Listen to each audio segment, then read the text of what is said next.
Yeah, we had a year and a half of politicians and activists talking non-stop. The voice, the voice, the voice, the voice, because that's easy. Fixing real problems, that's not. You know, they wanted an Aboriginal advisory parliament dividing us by race. That failed, so they just went home.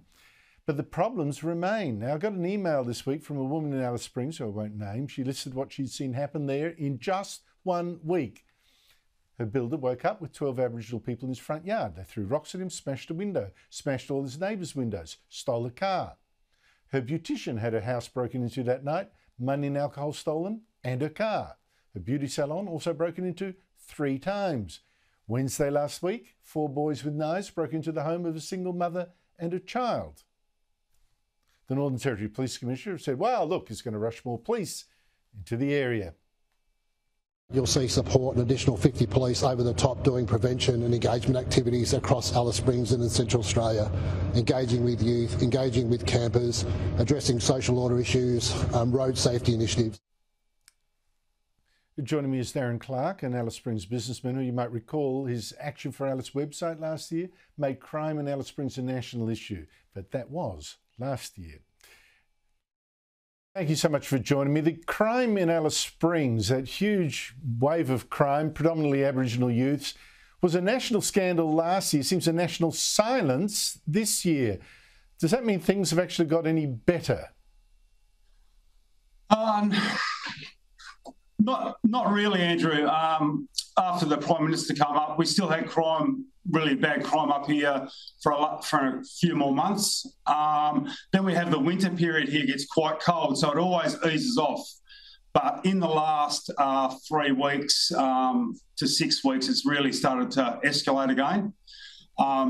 And that includes home invasions with machetes, home invasions with daggers, youths are stealing cars and then driving them around the CBD, hanging out the windows. They're trying to ram police cars.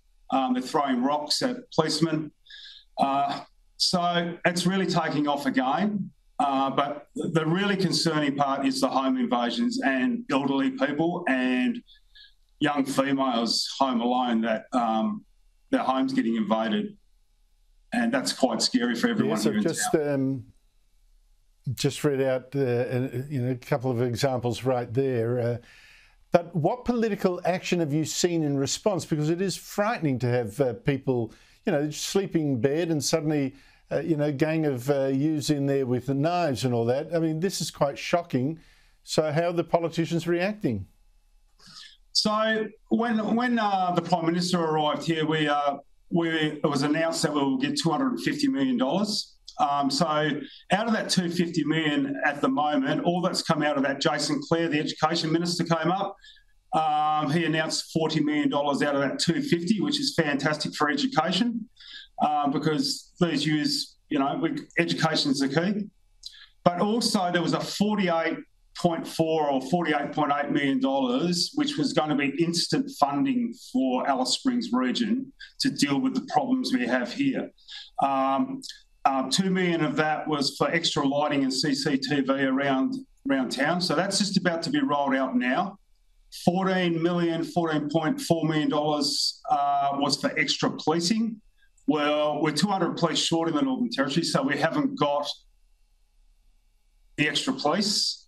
We've got the extra licensing people that they said that we get. There's $2 million for domestic violence. Our domestic violence rates here, Andrew, are astronomical. And we've got $2 million given to us. And our current funding in the Northern Territory is only 1.8% of the national funding for domestic violence. And if you look at the stats of domestic violence... Darren, hang on. Look, I just saw your police commissioner say, no, you, Butte, we're going to send you 50 more police to deal with this.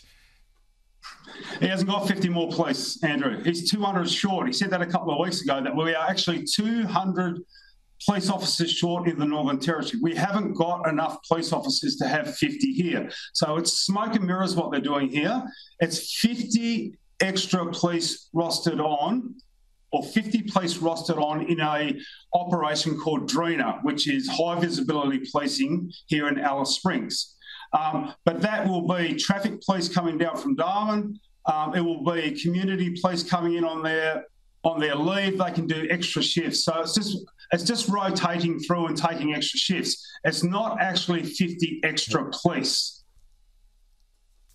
And Darren, it doesn't, policing is one thing and it's very critical, of course, but it's not fixing the fundamental problems of children who have not been given the education and the upbringing they need, getting bored, stealing, thieving. Where's their future? I don't see that being dealt with, and I think it's a generational issue. Darren Clarke, thank you so much indeed for your time. Thanks, Andrew. I appreciate it, mate.